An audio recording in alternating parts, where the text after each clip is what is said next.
Welcome to the third chapter of the saga. The billionaire CEO who extended an invitation to his ex-wife for a Thanksgiving gathering following his wedding. A Thanksgiving that took an unforeseen turn when she descended from a $500 million jet, accompanied by twins he never knew existed. In the wake of shocking revelations and shattered illusions, Gabriel Hargrove found his world irrevocably altered. His mother's decades-long deception, Natalie's quiet strength as a single mother, and the astounding discovery of twin sons he never knew existed forced him to confront the true cost of his relentless ambition and misplaced priorities. As Gabriel began the arduous journey of rebuilding trust with his newfound children, his estranged family, and ultimately, himself, his marriage to Lauren unraveled under the crushing weight of secrets and hidden motives. Yet, even amidst betrayal and loss, new beginnings quietly emerged, like wildflowers pushing through cracked pavement. A father discovering the joys and challenges of raising his sons, an ex-lover finding her voice and reclaiming her narrative, and a family learning that truth, however painful, can still lay the foundation for something enduring.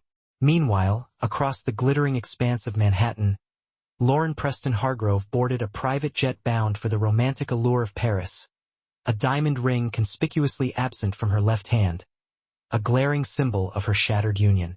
And nestled within her purse, carefully concealed in an inner pocket, lay a document Gabriel hadn't yet discovered, a ticking time bomb in their fractured relationship. It was a prenuptial agreement, meticulously crafted with a secret codicil added at her father's insistence just days before the lavish wedding. A codicil that specifically addressed the unforeseen possibility of previously unknown Hargrove heirs and the substantial financial penalties Gabriel would face if such heirs were ever brought to light. Penalties so severe they would transfer 20% of his personal fortune to his wife upon their divorce, a staggering fortune now valued at over $3 billion. As the jet ascended into the inky night sky, Lauren gazed out the window at the receding lights of Manhattan, her expression an inscrutable mask. The revelation of Eleanor's deception had presented her with the perfect opportunity to execute the contingency plan her father had so meticulously insisted upon, a plan she had never truly expected to implement, yet now seemed like a stroke of providence. Gabriel would never know that she had discovered the twins' existence, not a mere 6 months ago through her father's discreet investigation, but a full 18 months ago through Eleanor herself.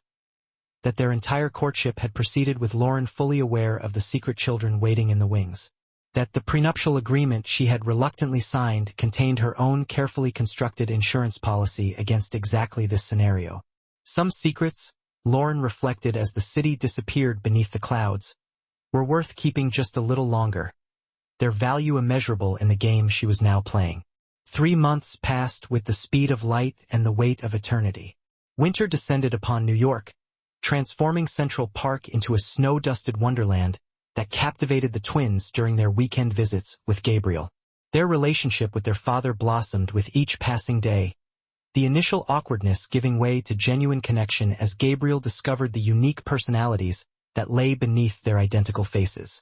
Ethan, thoughtful and methodical, would spend hours with Gabriel designing elaborate structures with the architectural blocks Gabriel had purchased for his apartment. Noah, exuberant and endlessly curious, filled their time together with a barrage of questions about space, science, and the intricate workings of the world around them. Both boys thrived under their father's undivided attention, soaking up his presence like flowers turning toward the sun after years spent in shadow. For Gabriel, these months had been a crash course in reprioritization. The CEO who once scheduled meetings in ruthless 15-minute increments now blocked off entire weekends as sacred family time. Board members who had never heard him mention personal commitments now received firm boundaries around his availability. The company that had once consumed his every waking moment now took a back seat to bath times, bedtime stories, and building snowmen in the park, a stark contrast to his previous existence. Lauren remained in Paris, their communication limited to brief, formal exchanges about practical matters, the sterile language of a dissolving marriage. The divorce papers arrived a mere 2 weeks after her departure, the terms exactly as the secret codicil had meticulously outlined. Gabriel signed without protest, recognizing the futility of fighting a battle that would only expose his sons to unwanted public scrutiny and legal ugliness. The 20% of his fortune was a small price to pay for peace and the freedom to focus on his children, a liberation he desperately craved. Eleanor had retreated to the Hargrove estate in Greenwich, seeking solace within the familiar walls of her ancestral home. Her relationship with Gabriel was strained but not severed, hanging by a thread of familial obligation. Despite his simmering anger at her deception, Gabriel couldn't deny that her intentions, however misguided, had stemmed from love, a warped sense of protection for her son. The trust fund she had established for the twins remained untouched, awaiting the day they would be old enough to understand their grandmother's complicated legacy of protection and secrecy, a legacy that had shaped their lives in ways they couldn't yet comprehend. Natalie's New York office opened with considerable fanfare in the architectural world, her reputation for sustainable luxury design attracting high-profile clients from the moment the doors swung open. She maintained a careful distance from Gabriel outside of their co-parenting relationship, their interactions warm but bounded by invisible lines neither seemed willing to cross, invisible walls built from years of hurt and unspoken desires. Until the night of the snowstorm, February had brought the heaviest snowfall in decades, grinding much of the city to a halt. Gabriel had the twins for the weekend, their planned outing to the Natural History Museum canceled as the blizzard intensified, transforming the streets into treacherous, snow-choked canyons. Instead, they built a magnificent fort of blankets and pillows in his living room, immersing themselves in animated movies and indulging in hot chocolate piled high with marshmallows. When his phone rang at 9 that evening, Gabriel was surprised to see Natalie's name flashing on the screen. She rarely called during his time with the boys unless it was an emergency, their carefully constructed boundaries typically holding firm. "Natalie, everything okay? I'm sorry to bother you." Her voice came through, tense with worry. "I was at the office finishing some designs when the power went out in the building. The streets are impassable, and I can't get a taxi or ride share. I hate to ask, but your building is only 3 blocks away." "Say no more," Gabriel said immediately, his protective instincts kicking into high gear. "I'll come get you. The boys are already in pajamas watching a movie. They'll be fine for the 15 minutes it will take me to walk there and back." "Gabriel, you don't have to." "I'm already putting on my boots," he interrupted, wedging the phone between his ear and shoulder as he laced up his snow boots. "Stay where you are. I'll be there in 10 minutes. After explaining to the twins that he needed to help their mom and would be right back, Gabriel ventured out into the swirling vortex of the storm. The wind whipped icy snow into his face as he trudged through drifts that reached his knees in places. The normally bustling streets were eerily deserted, the city muffled under a thick blanket of white, an almost surreal silence descending. When he reached Natalie's building, he found her waiting anxiously in the darkened lobby, illuminated only by the faint glow of the emergency lights. She wore her work clothes, a tailored pants suit that was woefully inadequate for blizzard conditions, and looked both relieved and slightly embarrassed to see him. "I feel ridiculous," she admitted as he stamped snow from his boots. "I should have left hours ago, but I got caught up in the Dubai project and lost track of time." "Some things never change," Gabriel said with a small smile, a nostalgic pang hitting him as he remembered how she would lose herself in her designs during college, emerging from the studio blinking in surprise that night had fallen. "Here, take my coat. It's brutal out there." "Then you'll freeze," she protested. "I have layers," he insisted, already removing his heavy parka. "And we don't have far to go." The walk back to his building took twice as long as his journey out, the wind having intensified and the snow now falling so heavily they could barely see a few feet ahead.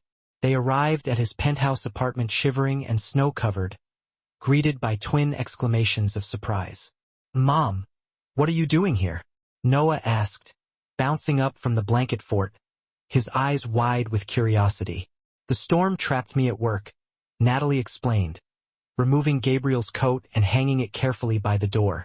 "Your dad came to rescue me, like a superhero," Ethan declared, his eyes shining with admiration for his father. "A very cold, wet superhero?" Gabriel laughed, ruffling Ethan's hair. "Who needs to change into dry clothes? You guys keep watching the movie with Mom. I'll be right back." When Gabriel returned in dry clothes, He found Natalie had been completely absorbed into the blanket fort. The twins cuddled against her as they watched the animated characters on the screen. The sight of them together, his family, though not in the way he had once envisioned, created a warmth in his chest that had nothing to do with the apartment's sophisticated heating system. "Hot chocolate?" he offered, moving toward the kitchen. "I've become quite the expert these past few months." "With extra marshmallows?"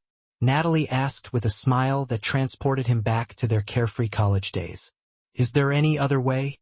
As the movie played on, Gabriel and Natalie sat side by side in the blanket fort, their shoulders occasionally brushing as they sipped their hot chocolate. The twins, exhausted from a day of indoor adventures, gradually nodded off, Noah's head resting in Natalie's lap, Ethan's against Gabriel's side. "They look so peaceful," Natalie whispered, stroking Noah's hair. "It's hard to believe these are the same boys who were having a pillow fight and bouncing off the walls an hour ago." "They're amazing," Gabriel said, his voice soft with wonder. "Even after months of fatherhood, every day with them I discover something new." Ethan has this way of tilting his head when he's thinking hard about something, exactly like you used to do during exams. "And Noah has your laugh," Natalie observed. "That full-body laugh that starts in your toes.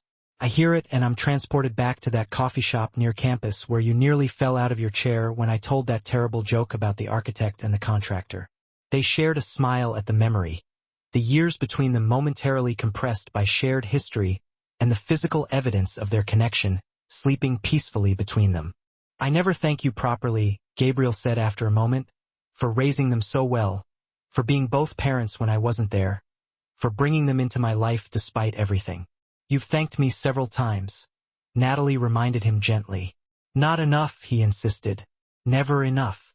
What you did, Natalie. Raising twins alone, building your career, creating such wonderful little people. It's extraordinary. I look at them and I see your strength, your values, your heart in everything they do." Natalie's eyes glistened in the soft light from the television. "They have parts of you, too, Gabriel, your curiosity, your determination, your ability to see possibilities where others see obstacles. The best parts, I hope," he said quietly. "Not the ambition that blinded me to what really mattered. Not the pride that kept me from reaching out to you even after the company stabilized." "We can't change the past," Natalie said, echoing the wisdom she had shared in the car months earlier. "We can only move forward, doing the best we can with what we have now." "And what do we have now?" Gabriel asked, the question carrying more weight than its simple words suggested. Natalie met his gaze, her expression thoughtful. "We have two amazing children who deserve parents who respect and support each other. We have a co-parenting relationship that's working well. We have a foundation to build on." "Is that all you want?" The question escaped before Gabriel could fully consider its implications. "Just co-parents who respect each other?" "What are you asking, Gabriel?" He hesitated, suddenly uncertain. 3 months ago, his life had been upended by the arrival of the family he never knew he had. His marriage had dissolved. His relationship with his mother had been fundamentally altered, and he had been thrust into fatherhood without any preparation. Was he truly ready to complicate things further by acknowledging the feelings that had been gradually reawakening with each shared moment, each fleeting glimpse of the woman he had once loved and the mother of his children? "I'm asking if you ever think about us," he said finally, his voice low to avoid waking the twins. "Not what we were, but what we could be now as the people we've become." Natalie was quiet for a long moment, her fingers continuing their gentle stroking of Noah's hair. "I think," she said carefully, "that we've both changed in ways that matter. You're not the ambitious young CEO who put the company above everything else. I'm not the idealistic architecture student who believed love could conquer all practical obstacles." "And is that good or bad?" Gabriel pressed. "It's neither. It's just true." She met his gaze directly. "I've thought about it. Yes. How could I not? Watching you with the boys, seeing the father you've become. It would be dishonest to say it hasn't affected me." A flicker of hope ignited in Gabriel's chest, but he tempered it with caution. "The last thing I want is to complicate what we're building for the twins. Their stability comes first." "Exactly," Natalie agreed. "Which is why we should be very careful about any changes to our current arrangement. They've already experienced so much transition. Meeting you, adjusting to splitting time between us, preparing for our move to New York. They need consistency now more than anything. You're right, Gabriel acknowledged, though part of him desperately wanted to argue, to push for more than the careful boundaries they had so meticulously established. As always, Natalie smiled. Not always, but in this, yes, we need to put them first. The conversation shifted to lighter topics as the movie ended, and they carefully extracted themselves from the sleeping twins. Gabriel carried Ethan to the guest room that had become the boys' bedroom during their stays, while Natalie followed with Noah. Together, they tucked the twins into the twin beds Gabriel had purchased, adorned with space-themed bedding for Noah and architectural blueprints for Ethan. The storm still raging, Gabriel observed as they closed the bedroom door. You should stay tonight. The guest room has twin beds, but I can take the couch. I couldn't put you out of your bed, Natalie protested. It's no trouble. I've fallen asleep on that couch plenty of times during late-night work sessions. Some things never change. She echoed his earlier observation with a small smile. As Gabriel prepared the couch with sheets and blankets, Natalie borrowed a t-shirt and sweatpants that dwarfed her slender frame. They moved around each other with the comfortable familiarity of people who had once shared a life, finding their rhythm in this unexpected domestic scenario. Good night, Gabriel, Natalie said as she headed toward his bedroom. And thank you again for coming to my rescue. Anytime, he replied, meaning it more deeply than the casual response suggested. Sleep eluded Gabriel as he lay on the couch, listening to the howling wind outside and thinking about the woman in his bedroom. The woman who had once been the center of his world, who had carried and raised his children alone, who had found success on her own terms despite his absence. The woman who, despite everything, had given him the chance to know his sons and become the father he should have been from the very beginning. He was still wide awake when a small figure appeared in the hallway, rubbing sleepy eyes. Dad, Noah's voice was thick with sleep. I had a bad dream. Gabriel sat up immediately, his heart aching with compassion. Come here, buddy. Want to talk about it? Noah climbed onto the couch beside him, snuggling into Gabriel's side. There was a monster made of snow, and it was trying to take Mom away. That sounds scary, Gabriel said, wrapping an arm around his son. But your mom is safe and sound, sleeping in my room, and I promise no snow monsters can get into this building. We have very strict security. Noah giggled at that, the sound muffled against Gabriel's chest. Can I stay with you for a little while? Of course you can. They sat together in comfortable silence, Noah's breathing gradually slowing as he drifted back towards sleep. Just as Gabriel thought his son had fallen asleep, Noah spoke again, his voice drowsy but clear. Dad, do you still love Mom? The question caught Gabriel completely off guard, blindsiding him with its unexpected directness. What makes you ask that, buddy? Because you look at her the way Prince Eric looks at Ariel in the movie, and because you came to save her in the snow, and because you smile different when she's here. Out of the mouths of babes, Gabriel thought, amazed at his 5-year-old son's perceptiveness. Your mom and I have a complicated history, Noah, but we both love you and Ethan very much. That's not what I asked, Noah pointed out with the relentless logic of childhood. Do you love her? Gabriel hesitated, torn between honesty and caution. I care about your mom very much, he said finally. She's an amazing person and the best mother you and Ethan could have. Noah sighed, clearly unsatisfied with this diplomatic answer. Grown-ups make things so complicated. He mumbled as sleep began to reclaim him. If you love someone, you should just tell them. As Noah's breathing deepened into sleep, Gabriel sat motionless, his son's simple wisdom echoing in his mind. If you love someone, you should just tell them. Was it really that simple? Could the tangled history, the years apart, the separate lives they had built be bridged by such a straightforward approach? He was still pondering this question when he heard a soft sound from the hallway. Looking up, he saw Natalie standing there, her expression suggesting she had overheard at least part of the conversation. A bad dream? Gabriel explained softly, nodding toward the sleeping Noah. Snow monsters. He has quite the imagination. Do you want me to take him back to bed? Natalie asked, moving closer. He's fine here for now, Gabriel replied. I don't want to risk waking him again. Natalie nodded, then surprised him by sitting in the armchair adjacent to the couch. I couldn't sleep either, she admitted. Too many thoughts. About what? About how strange life is, how unpredictable. 6 months ago, I was in Singapore raising the boys alone, building my career, engaged to a man who died before we could marry. Now I'm in New York watching my sons build a relationship with their father, starting a new chapter of my business, sitting in your living room during a blizzard. Gabriel smiled ruefully. Life has a way of surprising us, he agreed, careful not to disturb Noah as he shifted slightly. Not always in ways we expect or even think we want. No, Natalie said thoughtfully, but sometimes those surprises turn out to be exactly what we need, even if we don't recognize it at first. Their eyes met across the dimly lit room, a current of understanding passing between them that transcended words. In that moment, with their son sleeping peacefully between them and the storm raging outside, something subtle yet profound shifted, a door opening to possibilities neither had allowed themselves to fully consider until now.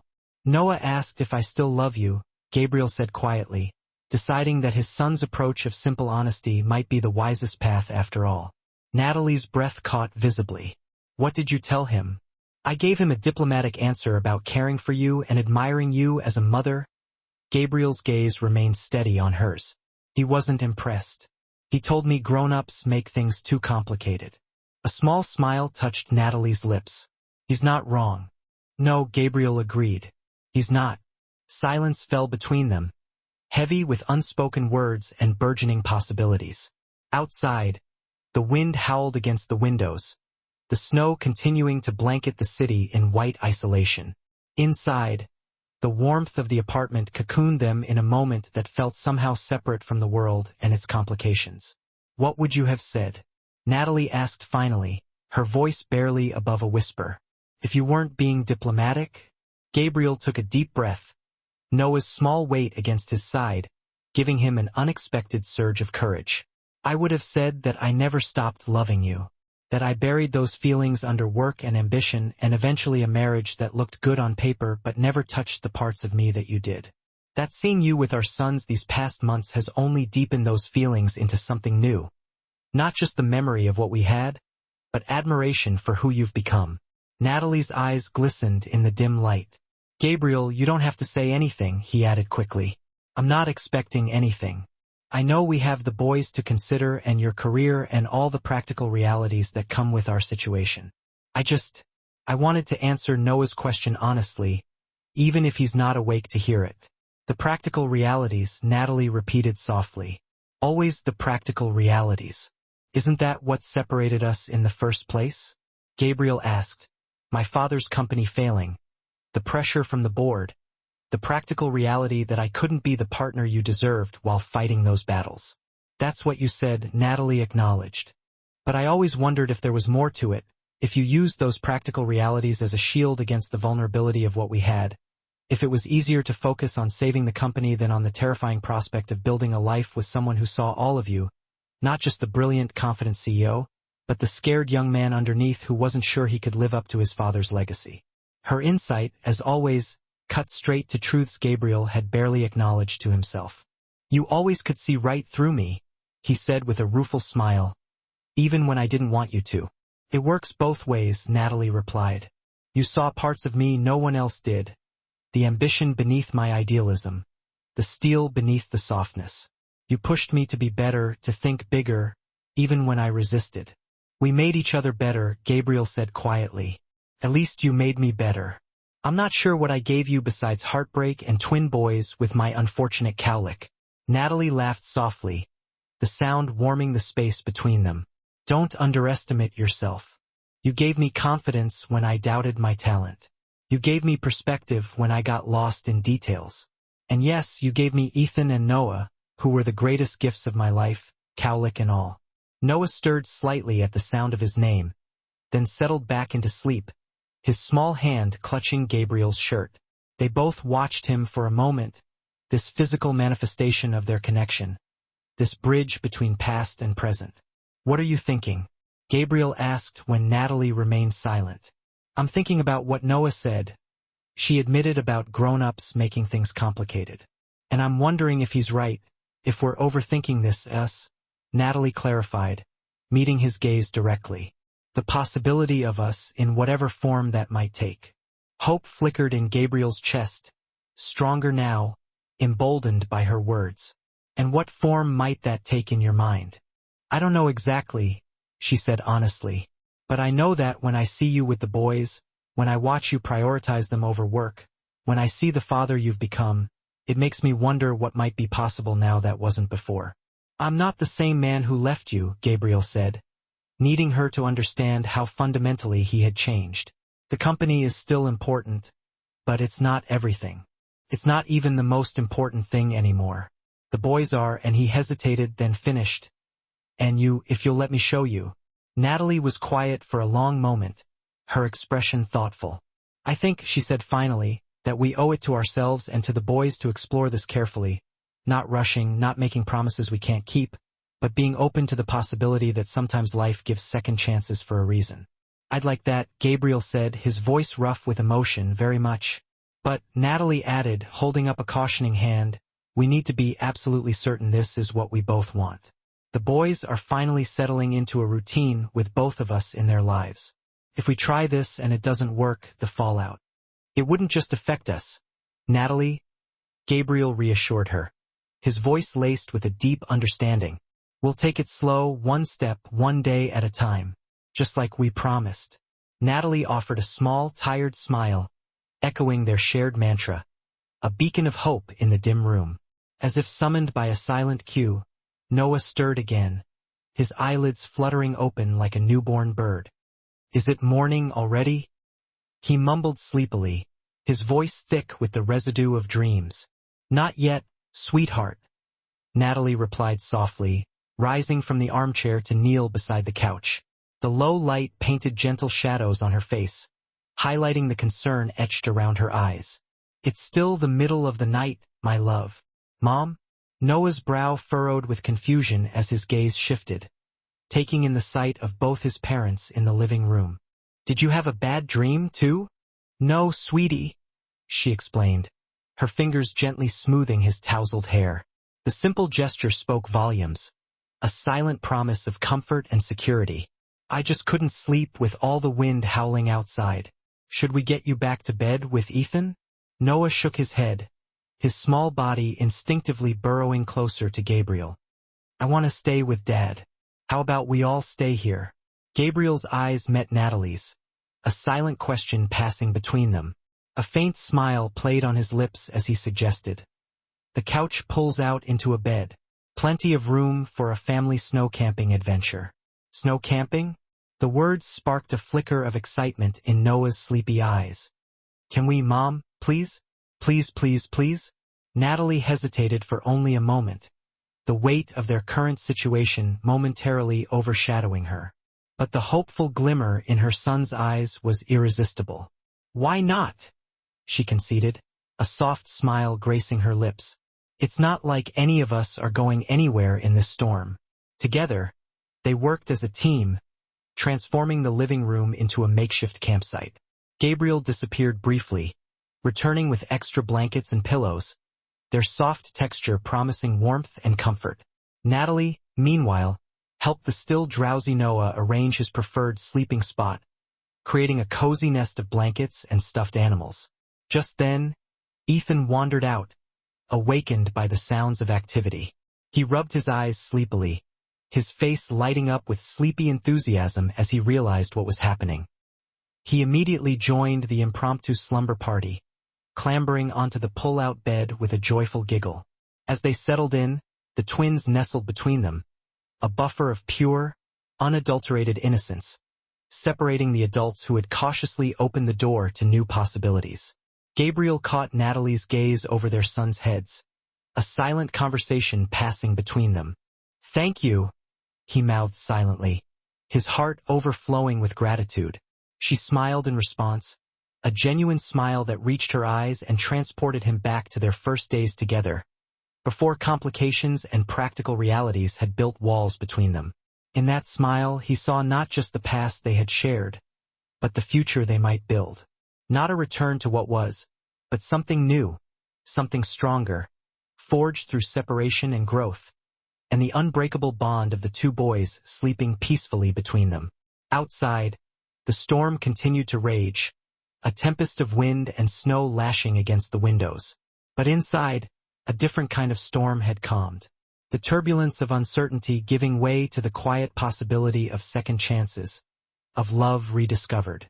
A family found in the most unexpected of circumstances. Spring arrived in New York with a riot of color and renewal, a vibrant tapestry that seemed to mirror the profound changes unfolding in their lives. The twins had effortlessly settled into their new school, their laughter echoing through the hallways as they made new friends and thrived under the newfound stability of their routine. Natalie's architectural firm had blossomed into a rising star in the industry.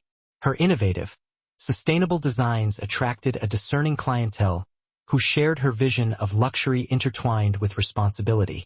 She poured her heart into each project, creating spaces that were not only aesthetically beautiful, but also environmentally conscious.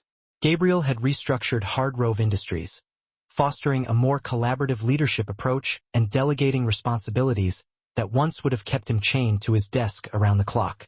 He finally understood that true success wasn't just about the bottom line, but about building a life that was rich in family, love, and personal fulfillment. And step by careful step, day by patient day, Gabriel and Natalie had been painstakingly rebuilding something neither had dared to hope for again. Trust, understanding, and eventually, a love that was both familiar and entirely new. It was like rediscovering a cherished melody, playing it with a newfound appreciation and depth. Their first official date was deliberately simple. Dinner at a quiet, intimate restaurant after the twins were safely asleep at Eleanor's house. The air crackled with unspoken emotions as they navigated the familiar yet unfamiliar terrain of their rekindled connection. The relationship between Gabriel and his mother had gradually healed, the sharp edges of resentment softening with time and understanding. Eleanor's genuine love for her grandsons and her willingness to acknowledge her past mistakes had paved the way for forgiveness, creating a bridge across the years of estrangement. They talked for hours that first night, filling in the gaps of their years apart, discovering the people they had become during their separate journeys. They shared their triumphs and their heartaches, their dreams and their regrets, slowly piecing together the mosaic of their lives. Their second date had been abruptly interrupted by a frantic call from Eleanor. Noah had developed a fever, and both twins were inconsolable, repeatedly asking for their parents. They had abandoned their barely touched meals without a second thought, rushing to the Greenwich estate to find Noah cranky but not seriously ill, and Ethan steadfastly refusing to leave his brother's side. In the midst of the minor crisis, something profound had shifted between them. As they worked together to comfort their sons, taking temperatures and administering children's medicine with the practiced coordination of partners rather than merely co-parents, a sense of unity had solidified. The kiss that followed, after the twins had finally succumbed to sleep and they found themselves alone in the quiet hallway of Eleanor's house, had been both inevitable and surprising. Familiar yet new, a homecoming and an exploration all at once. It was a culmination of unspoken desires and a promise of shared future. Now, as cherry blossoms painted Central Park in delicate hues of pink and white, the twins celebrated their 6th birthday with a party that brought together their school friends, Gabriel's colleagues, and Natalie's growing circle of New York connections. The air buzzed with laughter and excitement as children ran and played, their joyous energy filling the space. Gabriel found himself watching Natalie from across the crowded room of the children's museum they had rented for the occasion. She was laughing at something Olivia had said, her head thrown back in genuine amusement, the sunlight streaming through the skylights catching the golden highlights in her hair. He was struck by her effortless grace, her genuine warmth that drew people to her like moths to a flame. "She's quite extraordinary, isn't she?" Eleanor observed, appearing at his side with a glass of champagne, her eyes twinkling with approval. "I should have seen that from the beginning, instead of foolishly viewing her as an obstacle to your success." "Yes, you should have," Gabriel agreed without a trace of rancor in his voice. The past months had softened the sharp edges of his anger, allowing him to see his mother's actions through the lens of her good intentions rather than solely their consequences. "But then again, I made the same mistake." You were young, Eleanor said, a rare note of self-criticism coloring her voice. I was not. I should have known better. We all should have, Gabriel replied, his gaze still fixed on Natalie as she moved to help Ethan with a science experiment that was part of the party activities. But we're getting it right now. That's what matters. Eleanor followed his gaze, her expression softening with a hint of pride. You're going to ask her, aren't you? That's why you wanted your grandmother's ring. Gabriel nodded, his hand unconsciously touching the small velvet box nestled in his pocket, the weight of his intentions palpable. Tonight, after the party, when the boys are asleep, she'll say yes, Eleanor stated with surprising certainty, a knowing smile playing on her lips. How can you be so sure? Gabriel asked, a flicker of hope igniting in his chest. His mother smiled, the accumulated wisdom of her years evident in her eyes. Because she looks at you the same way you look at her, like someone who has finally found their way home after a very long journey. Before Gabriel could respond, the twins appeared before them, their faces flushed with excitement and smeared with birthday cake frosting. Dad, Grandma, come see what we made in the science lab, Noah exclaimed, grabbing Gabriel's hand and tugging him forward. It's a volcano that really explodes, Ethan added, taking Eleanor's hand. Mom helped us make it extra powerful. As they allowed themselves to be pulled toward the activity area, Gabriel caught Natalie's eye across the room. She smiled at him, a private smile that conveyed both amusement at their son's enthusiasm and something much deeper. A connection that had weathered separation, misunderstanding, and years of distance to emerge stronger and more resilient. Later that night, after the party had ended and the twins had finally succumbed to the exhaustion that followed their birthday excitement, Gabriel and Natalie stood on the balcony of her Tribeca apartment, looking out at the glittering cityscape. The spring air was cool but pleasant, carrying the delicate scent of new growth and the promise of endless possibilities. They had a wonderful day, Natalie said, leaning slightly against Gabriel's side, her voice filled with warmth. I don't think I've ever seen them so happy. It was perfect, Gabriel agreed, his arm wrapping around her waist, drawing her closer.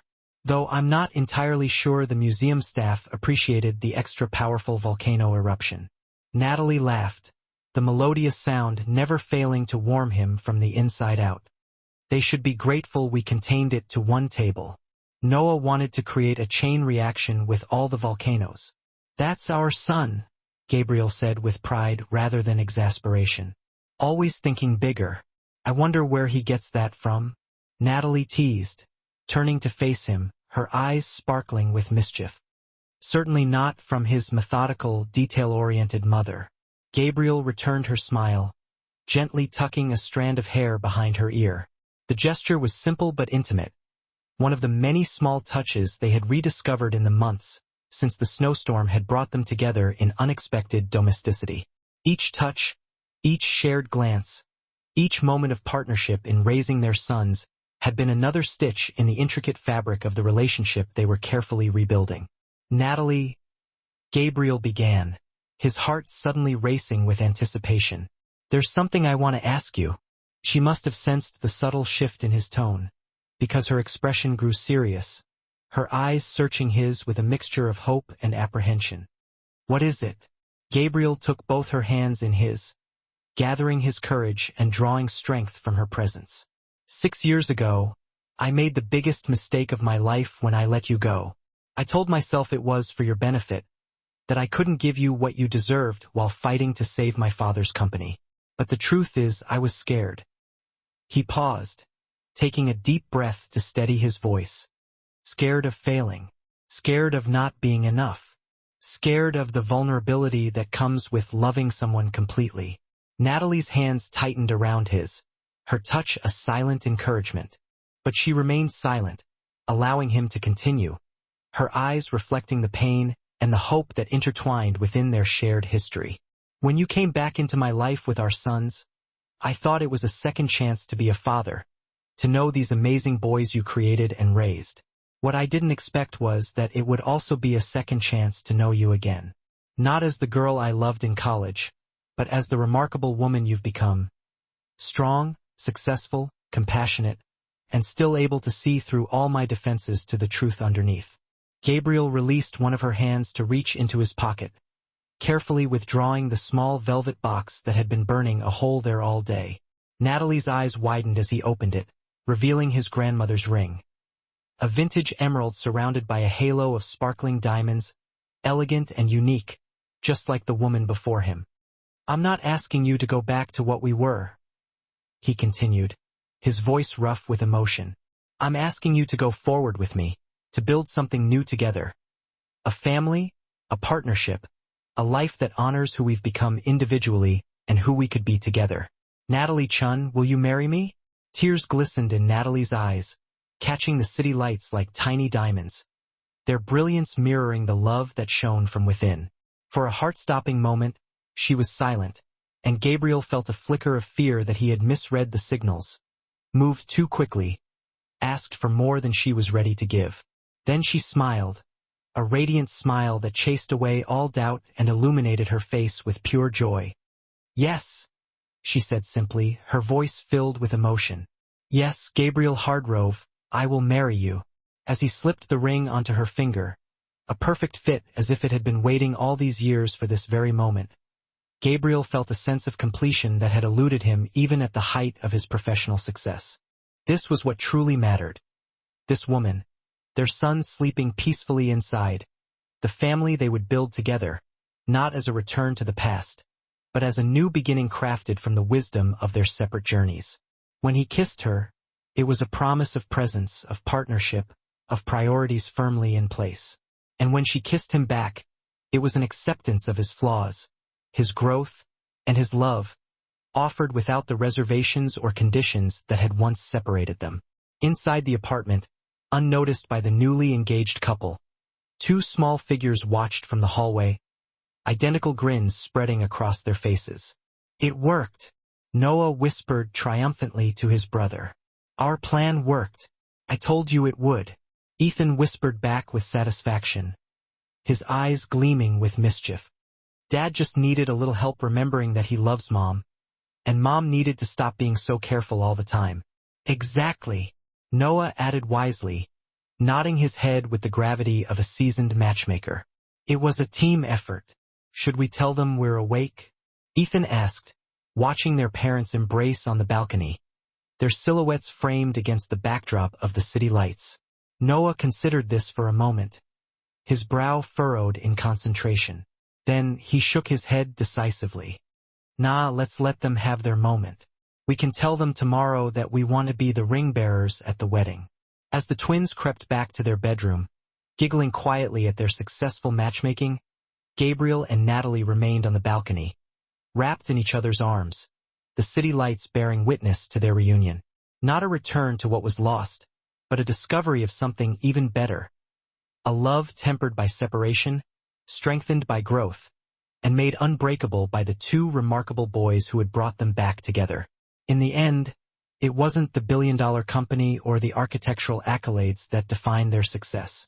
It was this: a family built through unexpected circumstances, shaped by challenges overcome, and bound together by a love that had found its way home after the longest detour imaginable. The morning after Gabriel's proposal, the twins burst into Natalie's bedroom with the boundless energy only 6-year-olds could muster at 6:30 a.m. on a Sunday, their excitement radiating in the early morning light. "Mom, Dad, we want to be the ring bearers at the wedding," Noah announced, launching himself onto the bed with the force of a small missile. Ethan, slightly more reserved but equally excited, climbed up more carefully, his eyes shining with anticipation. "And we want to help plan it. Can we have chocolate cake? And can we get a dog after? Every family needs a dog." Gabriel and Natalie exchanged startled glances, both still groggy from sleep, but a smile tugged at their lips. "How did you know?" Natalie asked, sitting up and automatically making room for the boys between them, a habit formed over months of occasional family sleepovers. "We saw you on the balcony," Noah admitted without a hint of remorse, his expression guileless. "We were spying." Observing, Ethan corrected his brother with the precision that characterized him, always striving for accuracy. It's only spying if you're being sneaky about it, Noah countered unfazed. We were definitely being sneaky. Gabriel couldn't help but laugh, pulling both boys into a warm hug, their small bodies wriggling with delight. Well, since you already know, yes, I asked your mom to marry me last night, and she said, yes, we know. The twins chorused, their voices filled with glee. And yes, you can be ring bearers, Natalie added, her heart overflowing with love as she watched her sons snuggle against their father, their faces radiating happiness. But we haven't decided on any other details yet, including dogs. But you will decide yes on the dog, right? Noah pressed, his expression so hopeful that Gabriel and Natalie both had to suppress smiles. We'll discuss it, Gabriel promised, making eye contact with Natalie over the boys' heads, a silent conversation passing between them. As a family, the word family hung in the air, simple yet profound in its implications. Not co-parents, not separate households connected by shared children, but a family, unified, committed, whole. Can we call Grandma and tell her? Ethan asked, ever practical, always thinking ahead. She'll want to know that her plan worked. Her plan, Natalie repeated, raising an eyebrow in amusement. Ethan nodded solemnly. She told us at the birthday party yesterday that Dad was going to ask you a very important question, and that we should go to bed extra early to give you privacy. Gabriel groaned, though there was no real annoyance behind it. So much for my surprise proposal. It seems everyone knew about it except you. Nat, I like that, Natalie said, her smile soft as she reached for his hand across the pillows, her fingers intertwining with his. It feels right that they were all part of bringing us together. After all, it wasn't just about us finding our way back to each other. It was about all of us becoming a family. Does this mean we'll all live together now? Noah asked, his expression hopeful. In one house, not two different places. The question brought them back to the practical realities. Natalie's Tribeca apartment, Gabriel's penthouse, the logistics of combining households while maintaining proximity to the twin school and both their offices. We'll need to figure that out, Gabriel acknowledged, his brow furrowed in thought. But yes, eventually we'll all live together in one home. Can we help choose it? Ethan asked eagerly, his eyes sparkling with anticipation. I want a room with a big window for my telescope, Noah added, clearly not willing to let go of the dog idea. And I want a backyard for the dog we're getting. Natalie laughed, the sound light and free in a way Gabriel hadn't heard since their college days. A melody that resonated deep within his soul. One step at a time, boys.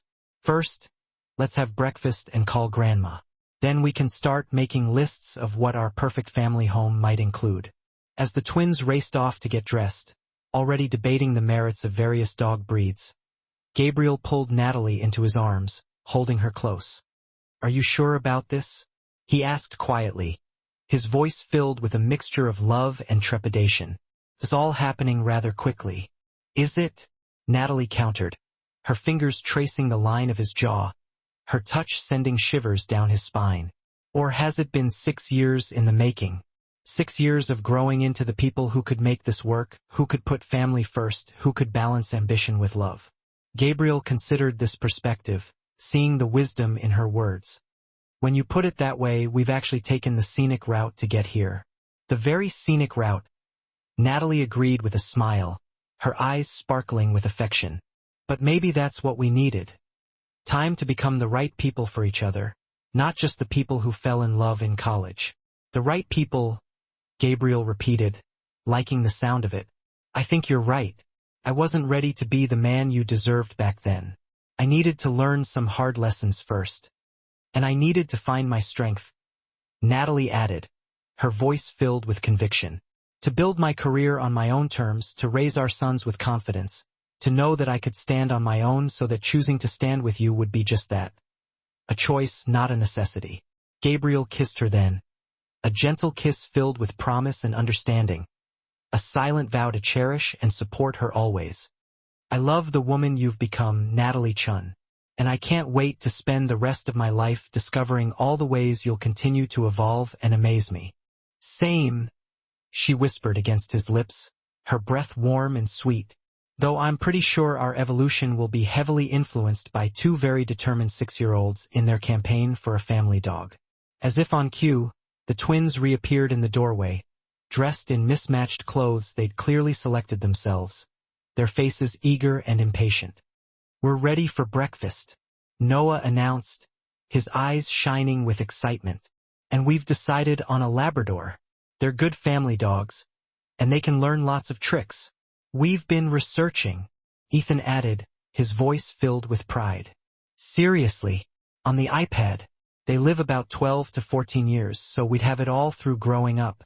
Gabriel and Natalie exchanged amused glances, recognizing the thorough preparation that was so characteristic of their sons. "Breakfast first," Gabriel said firmly, though his voice lacked any real severity. "Dog discussions after we call Grandma."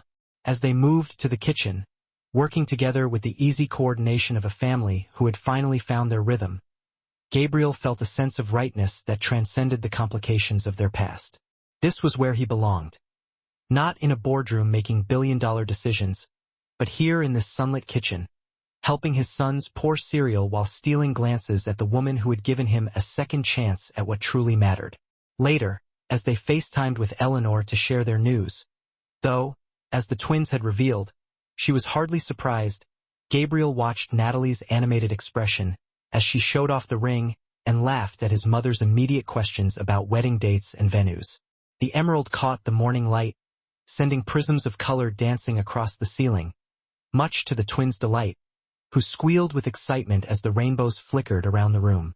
"It looks like it was made for you," Eleanor observed, her expression softening as she took in the image of the four of them crowded around the phone screen, their faces radiating happiness. "Just as you were made for each other, despite the detours along the way." "The detours were necessary," Natalie said, echoing their earlier conversation. "They led us here, to this moment, with these amazing boys and a future we're ready to build together." "Wisdom beyond your years," Eleanor approved, her eyes twinkling with admiration. "Now, about the wedding. I was thinking perhaps the garden at the Greenwich house in early fall. The roses will still be in bloom, and the weather should be perfect." As Eleanor launched into wedding planning mode, the twins adding their own suggestions about chocolate fountains and releasing doves. "Can we keep one as a pet if we catch it?" Noah wanted to know. Gabriel slipped his arm around Natalie's waist, anchoring himself in the present while allowing himself to envision their future. Not the future he had once mapped out with 5-year plans and corporate milestones, but something richer and less predictable. A life built around the people in this room, around school plays and science projects, family vacations and quiet evenings at home. A life where success was measured not in stock prices or media coverage, but in the laughter of his sons and the love of the woman beside him. "Happy?" Natalie whispered, leaning into his embrace as the twins debated with Eleanor whether superhero capes would be appropriate wedding attire for ring bearers. "Beyond happy," Gabriel replied, his voice rough with emotion. "Grateful for you, for them, for this second chance we almost missed." "Not missed," Natalie corrected gently, her fingers intertwining with his. "Just delayed. The universe was waiting for us to be ready." As he looked at his family, the twins now demonstrating to a bemused Eleanor via FaceTime how they would carry the rings while wearing capes, Natalie laughing beside him, her head resting comfortably against his shoulder, Gabriel knew with absolute certainty that she was right. Some journeys couldn't be rushed. Some relationships needed time and distance to grow into their fullest potential. Some families were formed not in the expected sequence of marriage and then children, but through detours and surprises that ultimately led to exactly where they were meant to be. And sometimes, the greatest blessings came disguised as the deepest betrayals. A missed voicemail, a changed email address, years of separation that seemed like endings but were actually beginnings in disguise. 6 months later, as Gabriel stood at the altar in the garden of the Greenwich estate, watching his sons walk carefully down the aisle in their compromise outfits, formal suits with discreet superhero insignias embroidered on the inside pockets, he felt a sense of completion that had eluded him his entire life. And when Natalie appeared at the end of the aisle, radiant in a gown that combined classic elegance with modern simplicity, He knew with absolute certainty that every step of their complicated journey had been leading to this moment. Not to a fairy tale ending, but to a real beginning, messy, imperfect, and infinitely precious. A family forged through unexpected circumstances, strengthened by challenges overcome, and bound together by love that had found its way home at last. As Natalie reached him, taking his hands in hers with a smile that held both their shared past and their promised future, Gabriel silently thanked whatever twist of fate had sent that Thanksgiving invitation to her address. Some mistakes, it seemed, were actually destiny in disguise. And in the front row, a golden Labrador puppy named Cosmos, a compromise between Noah's preference for Rocket and Ethan's for Einstein, sat obediently beside Eleanor, wearing a bow tie that matched the twins' suits, living proof that sometimes, with enough persistence and the right timing, you get exactly what you've been wishing for all along.